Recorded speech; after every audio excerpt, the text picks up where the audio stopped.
I have with me the FIDE President Arkady Dvorkovich. Hello, Arkady. It's a pleasure to have you on this interview. Hello, thank you for doing this together.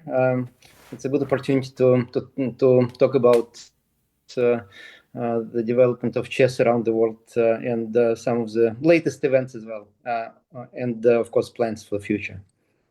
Yes, I think one of the news that has caught the world of chess by storm is the news with Norway Chess, where a new world chess title has been introduced. And I would say it's one of the biggest news here. That's here you with the man behind Norway Chess, Shell. And yeah, the big announcement is that a new world chess title has been announced, World Chess Combined Champion. Right, right. We have been working on the project since the spring of this year, so it was not a quick decision. We have been discussing all the aspects of this project with our friends from Norway Chess, and here we had a combination of both very good ambition from the organizers from Norway Chess, who have great experience in bringing together top players and people like the Stavanger event a lot. And they thought very deeply about how they can expand the top level tournament to something more global and even more significant. But on our side, on the side of FIDE, we have been thinking for a long time about creating an innovative format where we can combine different time controls and also adjust to the new reality, to the reality of faster digital world in general, and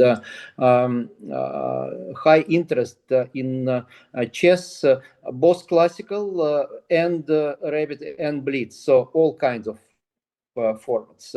So the idea was not completely new. We even discussed something similar with Grand Chess Tour back in 2019, and if not politics and pandemic, maybe we could already have it at some point. But it didn't work well, and we were happy that Norway Chess came with the initiative to do something like that, and it was the right time, the right moment, right partners. Since from the very beginning we had a clear understanding that we can do it only together. There is mutual respect on both sides, respect to the history and respect to what we are doing right now. Yes, we do believe that it will bring a lot of fun to spectators, will bring a lot of excitement to players as they will participate in the tournament. And most of the top players believe that it's a very interesting format. We can talk about the criticism, of course, and I'm ready to address some of the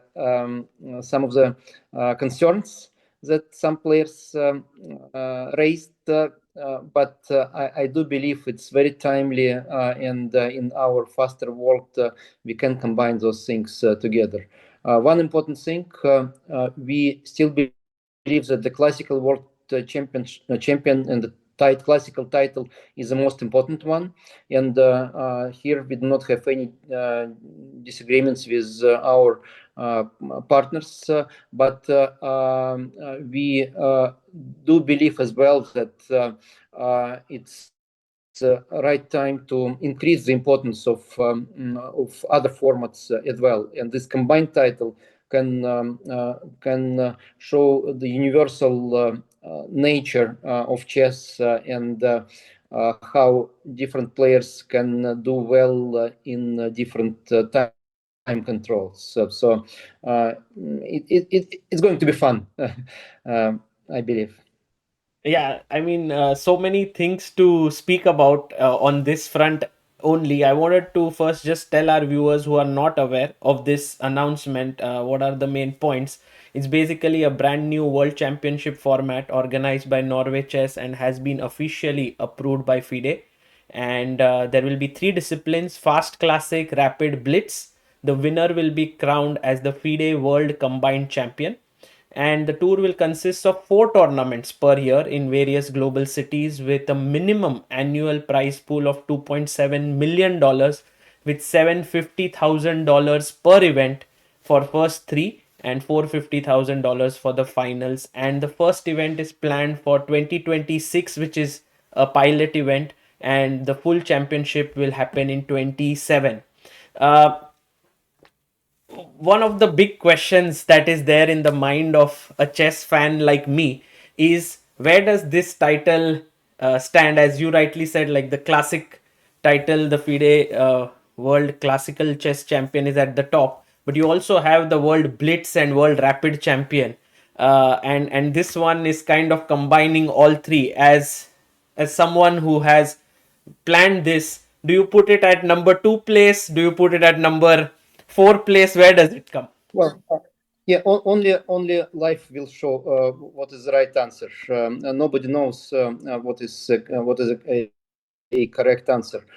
From our perspective, the classical title is number one, and if we will be successful in building this new tour, new championship, then I believe with time it can become at least number two. Who knows what will happen in 20 years? Since it's very important to mention that our contract is not for a couple of years. It's not just for one cycle. The contract is for 8 years with the extension, another extension for another 8 years, and possibly more and more. So we are talking about the long-term planning, and maybe it's going to be so successful that it will become a very important thing. Nobody knows, but I do believe that based on the concept that we are using, it's going to be at least equally important as Rapid and Blitz, at least, but potentially much bigger. Potentially much bigger. Based on our experience and what we are talking about with media, with sponsors, with partners, for them, classical chess is still, and I think for foreseeable future, is still by far the most important thing. But this one is going to increase public interest in chess, and I think it will bring interest from those people who are not ready to watch long games and who want something faster, but for people that cannot follow Blitz, and it's too too fast, too quick. It's difficult for them. This one is a combination, so it's going to be more exciting. Also, it's important to stress the difference between the Grand Chess Tour and this tour. Yes, because Grand Chess Tour, in a way they yeah, have similar formats, right? Grand Chess Tour also has Rapid, Blitz, and Classical, and it has been going on for 10 years with good prize money. exactly. But the Grand Chess Tour is a combination of separate events where you have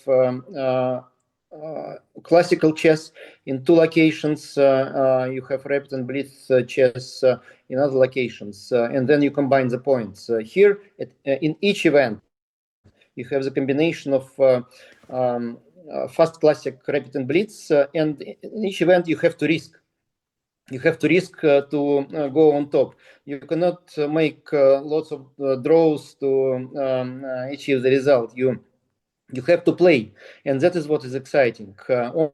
Only this way you can go to the final. Only this way you can go all the way to the most important stage of the event. And the playoffs are always exciting, and this is stressful for players, but they like it. and it is the most exciting part for spectators, of course. So it has similarities with Grand Chess Tour, but still it is very much different by concept. And maybe in my ideal world, I would think about putting our forces together with Grand Chess Tour and doing one unified tour throughout the year. That would be good for everyone. But we are not in the ideal world right now. We are happy enough to be partners with Norway Chess right now and do this exciting project together. But who knows what will happen in the future? Yes, this actually is one of the things that people have been talking about, that the calendar in a chess year has become so packed with, let's say, Grand Chess Tour, with this Total Chess Tour. We have the FIDE events, we have the Freestyle Chess events, there are the online events. In even years, there is Olympiad candidates and World Correct, Championship. In correct. the odd years, there is more space, but there's Grand Swiss and FIDE World Rapid and Blitz. I mean, almost all the days are taken up, yeah, in a year. Well, first of all, we are talking about real sport. Whatever anyone thinks, chess is sport, and it takes a lot of energy. We are talking about professional sportsmen who should play most most weeks of the year. Of course, vacation is necessary. They need rest as well. And there is a possibility for that, but we are talking about a profession, about a real thing. Also, we do believe that the Grand Chess Tour is a bit too small for all top grandmasters. Normally, in the Grand Chess Tour we have something like 12 players. Here, if we include all the tracks to be in the total chess tour, we can have at least 30 players, maybe more, maybe up to 40 players. In each event, we'll have 24, but there will be a chance to qualify for the second event, third event from other tracks, and the total number of players is going to be higher. So it's very important for this second tier players by rating. So it's not just top 10.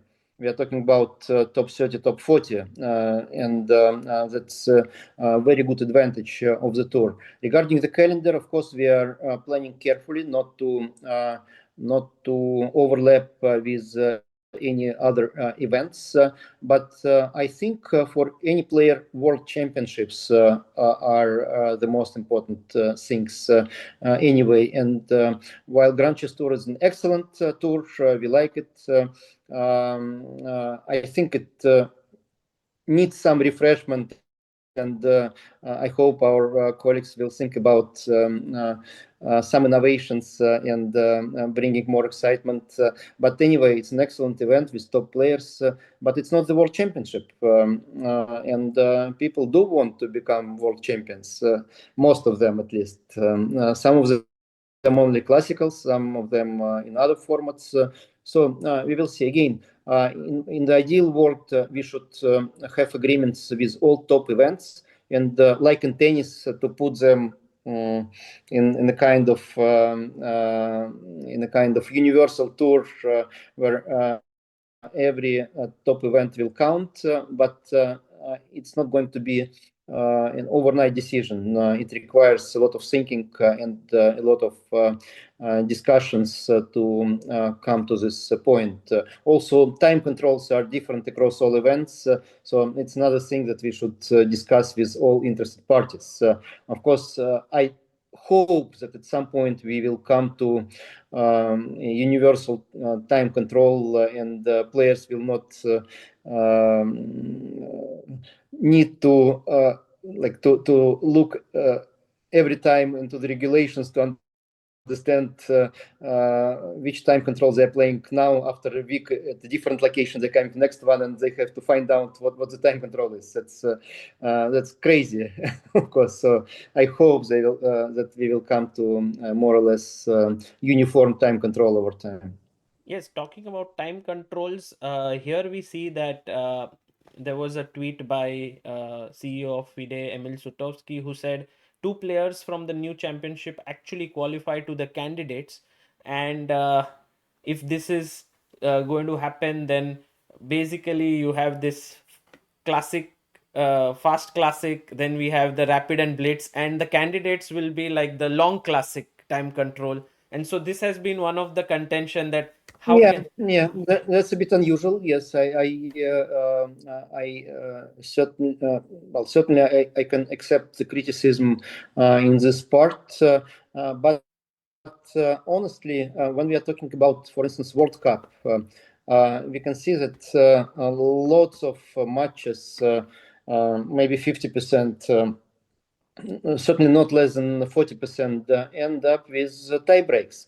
And tie breaks are rapid and blitz, meaning that we already have the system where the eventual candidates, the winners of the World Cup, are determined by a combination of classical, rapid, and blitz. You can argue that it's a real classic, so it's like 5 hour games that we are talking about the World Cup, but sometimes players make quick draws in the first two games and then go straight to rapid and blitz to the tie breaks to define the winner. Well, of course, there are pros and cons, but again, in the real world, it's already the reality. It's already here. You already have lots of games defined by fast play, by rapid and blitz. So I do not think that we totally destroy the whole concept of classical chess by doing that. We just bringing a bit more excitement and a bit more universal character of playing chess. So again, we will see. But I'm well. Generally, I'm supportive of bringing most of the time controls to the World Cup format, 1 hour 30 minutes, and then a certain increment for the second part of the game, since it's still a relatively long one, but the shortest out of the long ones. So I think it's the best thing that can work. So eventually, maybe starting from the next cycle, maybe we should come to that. We had an opinion poll among top players last time, and the opinion split. We did not have a clear. We did not have any clear support to any time control. Like 30% of players believe that those should remain as now. 30% believe that we should have the faster time control. 30% believes that the World Cup control is the best one, more or less. So we are still struggling with finding the optimal solution, but I think that in a few months we'll have a better understanding what is the best solution for at least for the next 6, 8, 10 years, maybe. Yeah, this is definitely a very interesting development. I must say that the ability for players to earn more through this tour is very welcome, and I think yeah. Of course, not everyone likes this idea of 2 games per day. Some players complain about that. When I first saw this kind of format proposed by Oleg Skvortsov, who was a very good organizer of the events in Switzerland before, he called it New Classic, and when I first saw it, I thought, well, it's a nice idea, but of course it requires a completely different type of preparation from the players. They will need to adjust to it, so it's far from easy. But still, I believe there is a future in that, and with the interest from sponsors, from media, and this brings the possibility of large prize funds. I think that can work, and many players like it, and they will adjust. we come to a very interesting topic that is building up. Of course, one of the things that happened in 2024 December was Magnus Carlsen, and in New York with the World Rapid and Blitz, he decided to not play, then played the Blitz, and then became the co-champion along with Jan. We had an interview after that, and then from then till now, he hasn't played any FIDE events. But yesterday or just two couple of days ago, he did mention on Take that Magnus Carlsen hints at return to FIDE. Also, with this new tour that is developing with Norway Chess coming in and this proposal of fast classic, I believe Magnus at some point was hinting towards this. So was there any involvement of Magnus in this? Was there in this new tour that is being developed, or just if you could share your thoughts on that? Yeah, first I would like to congratulate Magnus with probably the most important event in his life, the first baby that he has now with his wife. That's beautiful, and that will require from him deviating from chess more and more, which is completely fine, since life will be even more exciting, and he will be happy man. I know this. I have 3 kids, 3 sons. So that's number one. Second thing, again, I'm far from being happy from the fact that we were not in a good stance with Magnus since last January. From January this year, after the conflict around freestyle chess. Part of this is my fault, since I underestimated the importance of communication with players, and I do apologize for that. But of course, I will not take the whole responsibility on myself, since I believe that our potential partners also made substantial mistakes, and also some words from Magnus himself were unpleasant towards FIDE. I hope we will avoid this in the future. But again, he is the best player in the world, and if he will participate in FIDE events, including this FIDE approved championship, that will be good for everyone. But having said that, this is the tour that was not designed just for Magnus. It was designed for all top players, and it was designed in such a way that it will be exciting whether Magnus participates or not. But again, his presence will increase the value of the event. I will not lie about that. I will not hide from this question. So if he will decide to participate, that's going to be the best possible situation. But we are trying to bring as much benefits as possible to everyone. Is this fast classic and this 2 rounds a day something that Magnus had been discussing with FIDE for the world championship before? No, we didn't discuss this with Magnus in such a way, in such a format.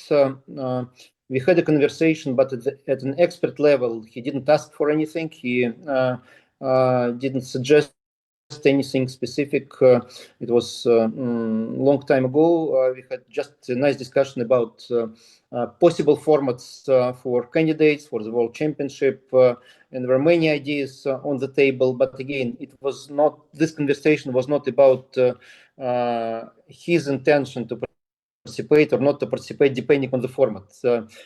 We were just discussing ideas as people who are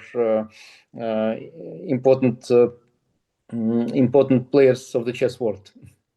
And since 2013, Magnus has never, I think, skipped the World Rapid and Blitz. Do you think he will? There's a possibility that he could play this year in Qatar.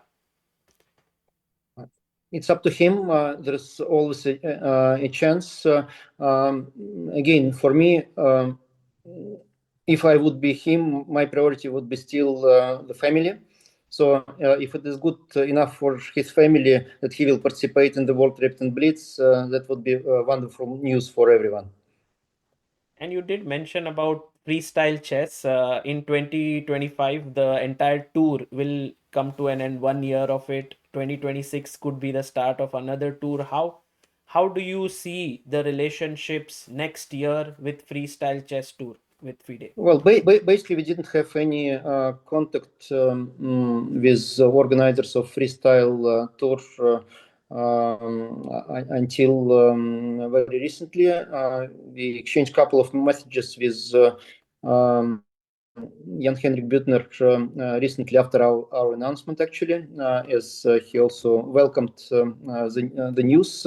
But there is no official communication yet about any potential partnership.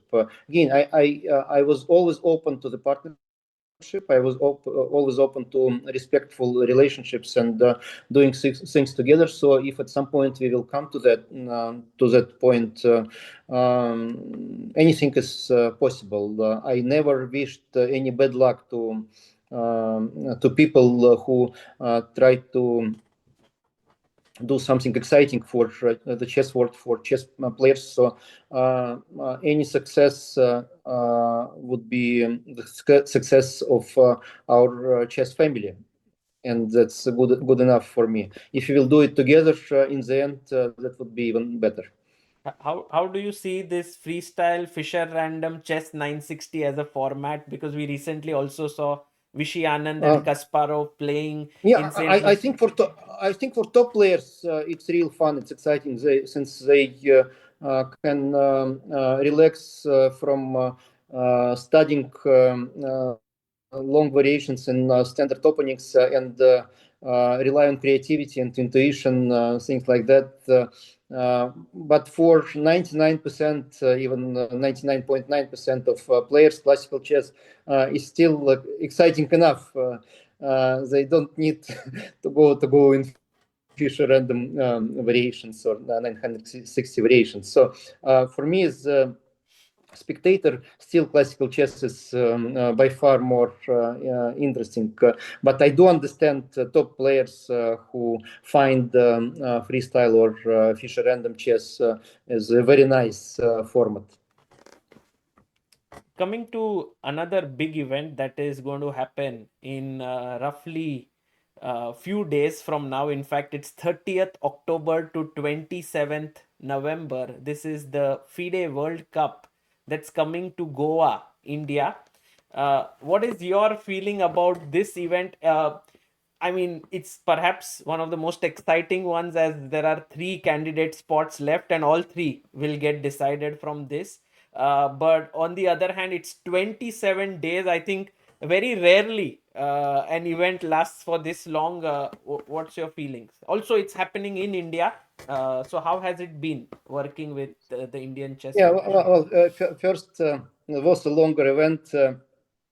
Which was world candidates that we had to postpone because of the pandemic. So it lasted it lasted more than 1 year eventually. But that was a unique experience. Of course, the World Cup is the kind of an event that is liked by spectators a lot.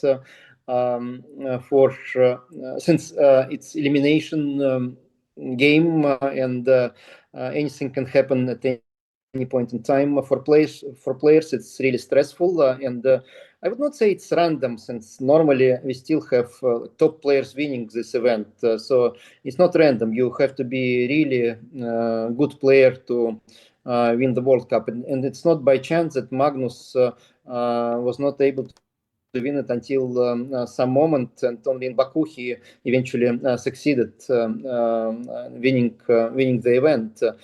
So I think it is still probably the at least the third most important event in our calendar, 2-year calendar, after the match and the candidates tournament, and we are looking forward to it a lot. and all players. Well, I had so many requests from wildcards, so you can understand that players really like to be there. Actually, I would like to mention that I'm happy about the way we dealt with wildcards during the last few months for various events.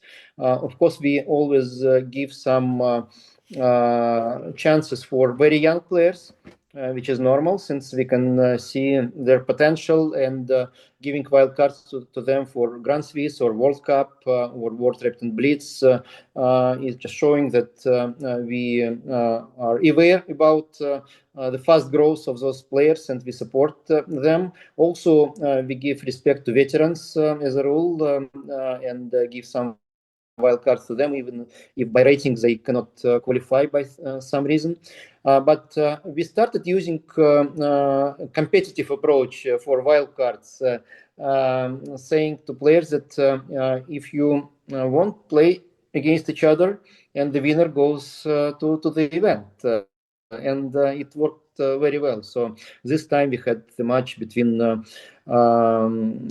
French Grandmaster Maurice and Alexei Grebnev representing FIDE. And that was an exciting thing to do. And the same was for Grand Swiss and some other events. So coming back to World Cup itself, India is motherland of chess, and everyone respects this fact, and we are happy to have at least one major event every year in India. It's always very interesting to work with local organizers. Of course, the culture is a bit different from other parts of the world, but we do know that in the end everything will be done. So even if at some points we feel that it's not the same approach than in like United States and Europe, we are confident and we trust our partners that everything is going to be fine in the end. We do not have any doubt about that. And this time as well, the All Indian Chess Federation leadership is committed strongly to running the most successful event. We have daily communication, we have daily calls discussing all aspects of the event, and we are moving forward every day.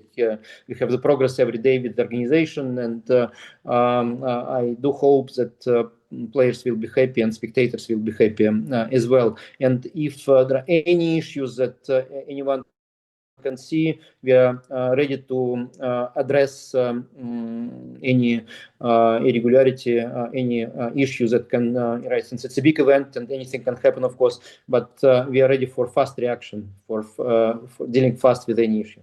Mhm. And also talking about India, there is another event this year which is pretty huge that is coming up this time in Mumbai, is the Global Chess League. It's a unique event happening in December. Uh, how do you look at Global Chess League? I did meet you in Dubai for the first edition when it started off. Then it happened in London, and now it's coming to India. And FIDE has been, involved right from the beginning. What is your take on it? I think the Mahindra Global Chess League is a very nice addition to other team competitions around the world, and it will grow. I do believe it will grow as we learn from the experience of past years. Players come together, they have fun, they play for the team, and the format is very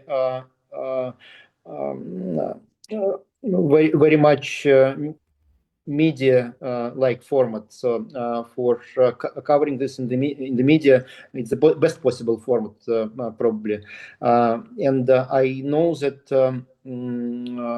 from the financial point of view, there is a great chance to make it sustainable in the end, and investors will be happy about their investment decisions as well. So it's not an event based on charity. It's an event based on serious financial investments, and I can see that we are coming to the point where investors can be happy about how it goes as well.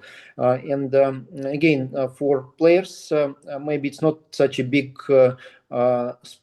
burden in terms of pure sport, since they're not playing many games during this period of time, but they building real teams. They become friends. They talk to each other. They show the team spirit, and that's quite an excitement for everyone. And I think it's good that the two events in a row are in India. It's convenient for players. Doha is also in the Asian continent, so for those who not coming back home, who can stay somewhere and have some happy time going around, seeing new things. It's also convenient. So, but I think next time we will have an event maybe at a different continent. Right. And we saw that there was a very interesting subject that came up a few days ago, which was about Hikaru Nakamura and the rating that he gained through playing in certain tournaments like Louisiana State Championship or Iowa Open. And then a rule was introduced by FIDE, which was of the 400 points change and the 2650 being the threshold for that. What is your take on this entire thing? How do you see it? Well, the rating system is a very complex subject, but we should separate two things here: qualification for the candidates and the issues related to the rating system. From the perspective of the candidates event and qualification for the candidates, of course, Hikaru is #2 player in the world, and generally, I would expect him to be a part of the candidates, and he deserves it. Of course, he should prove that he deserves it by playing, and he used deficiencies in our rules to prove it, which doesn't look very nice. But again, it's not his fault. It's our fault that we allowed for those deficiencies. Also, I would not say I'm happy with words he is using when describing FIDE's decisions, FIDE's policies. I think he is completely wrong in that. Of course, there is a freedom of speech as long as there is respect, and I hope that he will be respectful to our work in the future. But again, as far as his tactics to achieve his goal is concerned, it's according to the rules. So it's our mistake that we allowed that rather than his mistake. I think we found a right solution for the short run. At least we do not allow farming the rating by using this window of opportunities where players could earn points by playing against low-rated opponents, like really top players playing against low-rated opponents. There can be situations like that in normal life, like in open tournaments sometimes in the first round, or at the Olympiad, for instance. We checked the statistics, and in Budapest, I found, I think, 2 or 3 games with this kind of rating difference. I think was one case in US team games. I think Levon Ranyan probably played against a low-rated opponent in Budapest and somebody else. But again, that's just random. That's by chance. Not many games. So if we see many games like that, it pretty much means that it's artificial. That somebody wants to achieve something by doing that.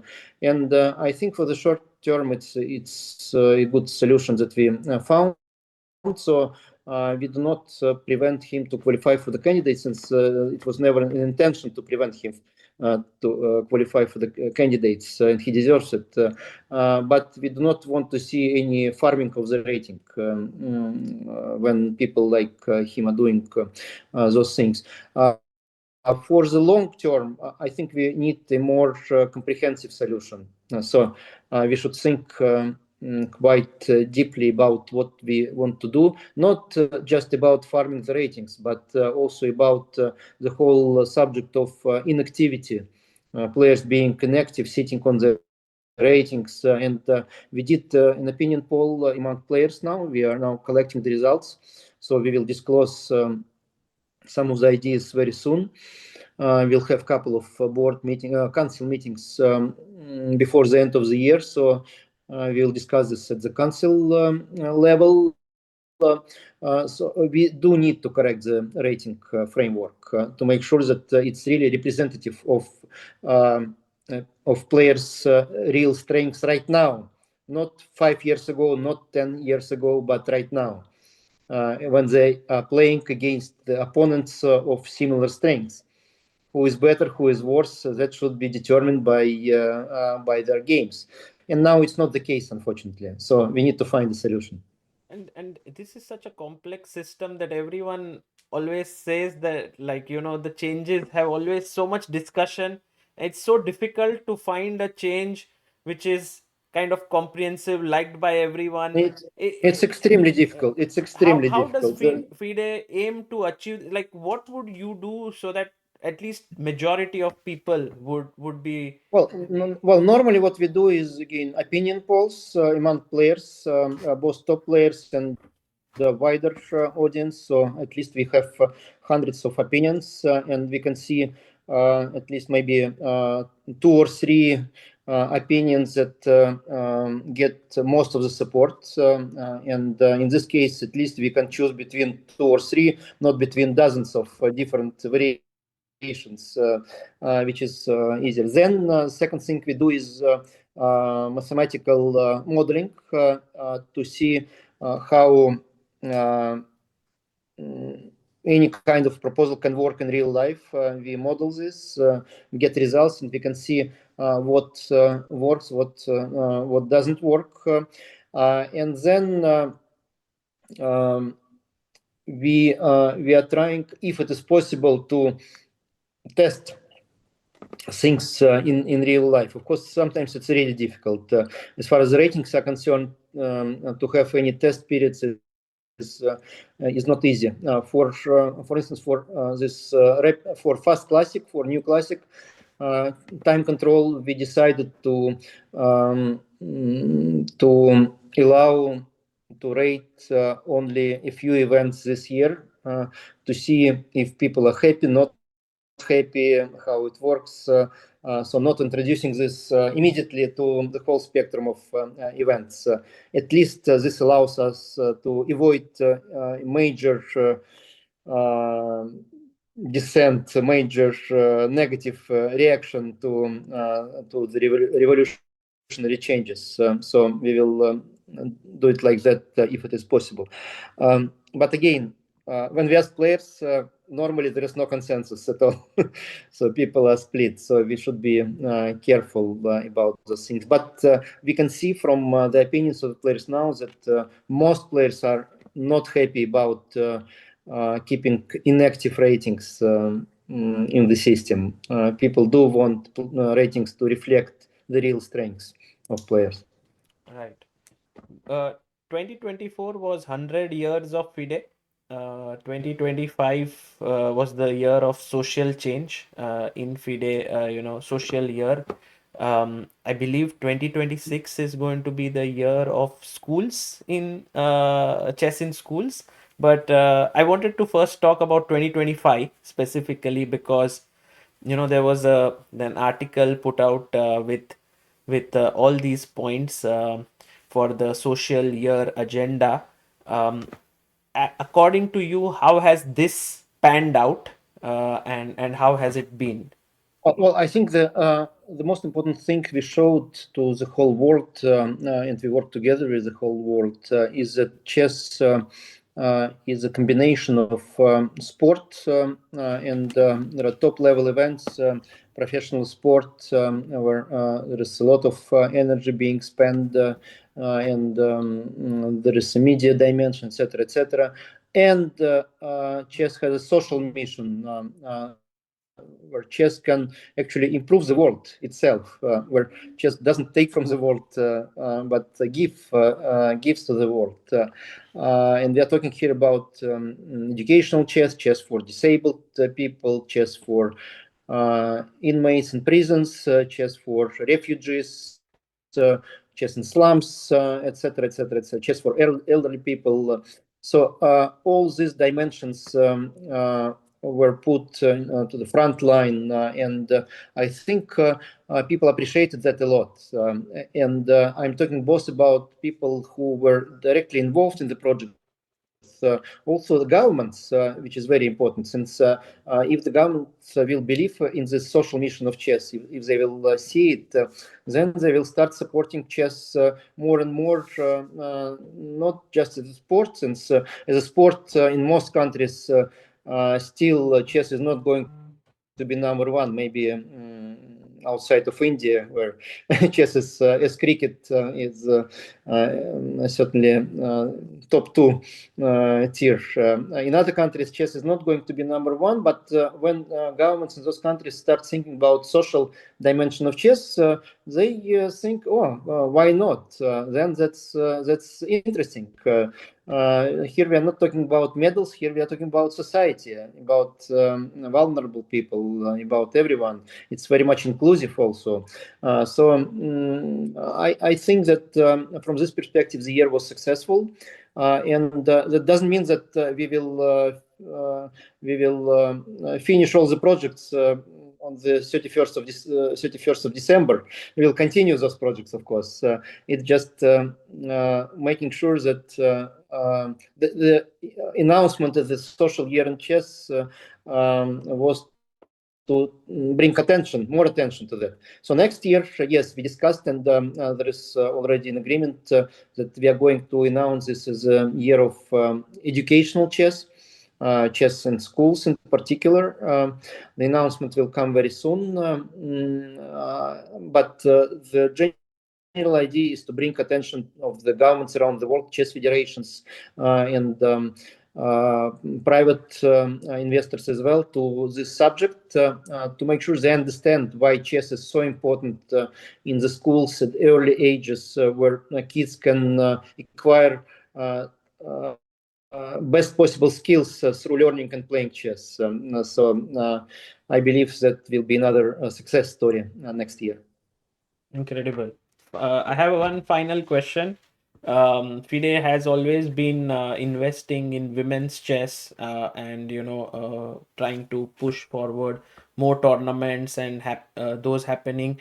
What is your take on that? There have been certain discussions that are happening related to the women's titles. Some opinions have come up also with this total chess tour that is happening. Right. Will that be extended to women's chess? If you could. Yeah, women's chess is our clear priority, and it doesn't require the announcement of women's chess year or something like that, since every year is the women's chess year, basically. And every year we are increasing prize funds. We are trying to support more and more tournaments. We have now 6 stages of Women Grand Prix, which was a very important development. Prize funds were increased in Women Grand Swiss event, also in the World Cup. And also in the context of Total Chess Tour, we agreed that our partners will continue running this nice top-level tournament for women. In the ideal world, maybe at some point we will have the tour itself, but then we will need to think how to balance it with the Grand Prix series, or we can probably at some point we can combine those two things. Who knows? We will discuss that. It's not impossible, but we should be careful about that, since we don't want to lose the classic time format. We want to complement the classic time format with faster time controls, not substitute one thing by another. Also, maybe it would be good to mention that I'm always happy to give wildcards to some of the best ladies to play in the open tournaments, and we use this practice throughout time. This time we'll have Divya Deshmukh playing in the World Cup at Goa. So we continue this trend. So for me, for my colleagues, for the whole council, it's a top priority. And I hope it's going to stay like that. So today I think we discussed all main priorities of FIDE, top level chess, social mission, changes in the rating system, women chess, and I would like to say that I'm committed to this program for the future, and I think our team is capable of doing this for a few more years. It's not an electoral campaign now, so I'm not making any announcements, but we are committed to continue. Well, it has been 7 years since you became the FIDE president, 2018. How has it been for you? It's 2025. In 2026 will be the end of that term, like the 4 years. There will be a new election. How? Well, first, I do take seriously all kind of criticism directed at FIDE and at myself.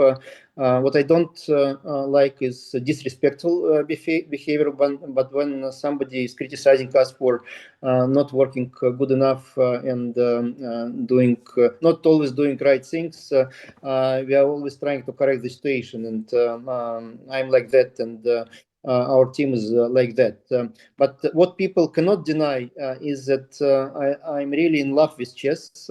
I do love this world, and I'm working full time. I'm deep in all details of chess life, chess tournaments, systems, rules, etc., etc. I can discuss any subject with other professionals who I respect a lot. And I think that a combination of professional approach and love for chess is a good foundation to work for FIDE, to serve FIDE. And I really enjoy it. Physically, it's not easy. Psychologically, it's not easy at all. We were not lucky with both geopolitical situation and with pandemic in our terms. But I think we showed that we were serving chess well, and as at a level as high as possible for FIDE. And now FIDE is financially viable. We have a sustainable financial situation. We have more interest to chess than ever. We have lots of events. We have the social mission really executed, and I think that's how it should go. And we are trying to work as one team. Anyone who wants to join is certainly welcome. If you don't mind me asking this last, what you mentioned, I have one question. Maybe it's curiosity in the minds of others as well. You mentioned FIDE is now financially stable, and what, according to you, has been one of the big changes that has made FIDE financially stable in the last years? Well, there is no one thing. There are a few things, but most importantly, first, we diversified financing. So we approached partners from different parts of the world, and that's really important, since otherwise, whatever happens in one part of the world, we can have huge risk. Now we are safe enough from this point of view. Second is we are trying to make our events, our activities really attractive to sponsors. So it's not charity. we are doing the events at highest possible professional level, based also on the experience of our team in other sports like football. And I think people appreciate that we are taking care of every aspect of the event. We make mistakes, of course. We have some issues, but we are learning from those, and we are improving. While before we were relying on local organizers, on other companies, now most of the events we are doing ourselves.